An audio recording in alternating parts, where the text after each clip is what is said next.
మేమిద్దరం same outfit వేసుకొని ఎక్కడికి వెళ్తున్నాం అనేది నెక్స్ట్ వీడియోలో చెప్తానని చెప్పినాను కదా. మేమైతే మూవీకి వెళ్ళిపోతున్నాం. ఏ మూవీ డేట్ విత్ ఫ్రెండ్. మేము వచ్చేసి మూవీకి ఎందుకు వెళ్ళాలనుకున్నానంటే, నేను ఇన్స్టాగ్రామ్ ఓపెన్ చేస్తే నా ఇన్స్టాగ్రామ్ ఫీడ్ మొత్తం అదే మూవీ, అదే సాంగ్, ఫుల్ నాకు ఇంక ఏది ఓపెన్ చేసినా అదే కనిపిస్తుంది.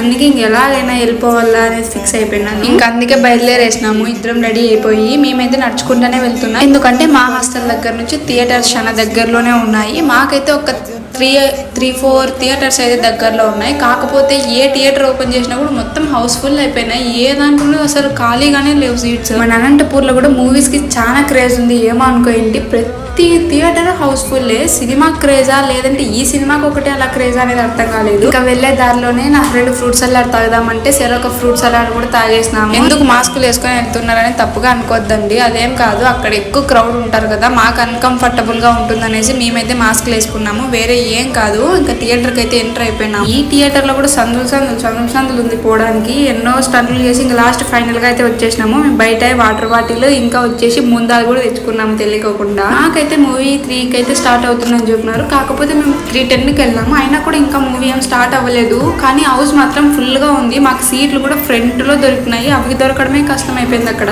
అసలు లోపల ఎంత మంది జనాలు ఉన్నారంటే ఊపిరాడడం కూడా కష్టం అయిపోయింది. అంత మంది ఉన్నారు లోపల. వామ్మో. ఇంకంతలోనే మూవీ కూడా స్టార్ట్ అయిపోయింది. మూవీ వచ్చేసి ఇరుముడి మూవీ. నేను మెయిన్ గా ఈ మూవీకే వెళ్ళడానికి కారణం ఏమంటే, మూవీలో ఉండే సాంగ్స్ ఒకటే కాదు, ఫాదర్ అండ్ డాటర్ వాళ్ళ ఎమోషనల్ సీన్స్ కానీ వాళ్ళ బాండింగ్ కానీ ఎక్కువ కనెక్ట్ అవుతాను. ఎందుకు ఫాదర్ అండ్ డాటర్ బాండింగ్స్ కి నాకు కూడా అర్థం కాదు ఎందుకు అనేసి. ఇంకా మూవీ విషయానికి వస్తే రవితేజ గారి కంబ్యాక్ అనే చెప్పాను. ఇంకా సాంగ్ వచ్చినప్పుడు అయితే థియేటర్ కొంచెంసేపు టెంపుల్ అయిపోయింది. అంత బ్యూటిఫుల్ గా ఉండే. నా ఫ్రెండ్ అయితే ఏడ్ చేసింది ఇంకా లాస్ట్ సీన్ లో.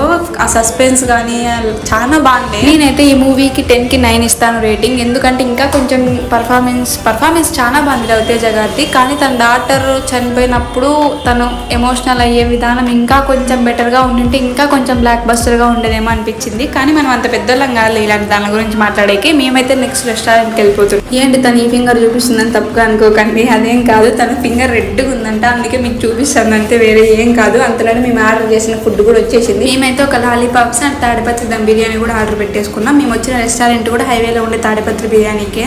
మేము తినే తక్కువ కానీ తినాలనే ఆత్రం మాత్రం చాలా ఎక్కువ. తర్వాత వచ్చేసి ఎగ్ షేరింగ్, నీకు హాఫ్ నాకు హాఫ్, నీకు కొంచెం నాకు కొంచెం అని షేరింగ్ కూడా చేసేసుకుంటున్నాం. ఇంకా అలా తినేసి బయటకు వచ్చి చూసరికి ఫుల్ వర్షం వస్తుంది. బయట అయితే వర్షంలో అయితే ఐస్ క్రీమ్ క్రేవింగ్స్ వచ్చినాయి. ఎవరైనా వర్షంలో ఐస్ క్రీమ్ తింటారంటే మేమే ఉండొచ్చు నాకు తెలిసి. ఎందుకో నాకు వర్షం అన్నప్పుడు అందరూ ఏదైనా హాట్ గా తిందామని. నాకు మాత్రం ఫస్ట్ ఐస్ క్రీమ్ గుర్తొచ్చేసింది వర్షం అంటానే. ఇంకా ఐస్ క్రీమ్ అలా తినేసి మేమైతే పైకి వచ్చేసి డ్రెస్ చేంజ్ చేసుకొని మళ్ళీ హెయిర్ అంతా తడిగా ఉంటే ఆరబెట్టుకొని అసైన్మెంట్ ఉంటే రాసేసుకొని పనుకున్నాం. ఈరోజు బ్లాక్ అయితే ఉంటాం.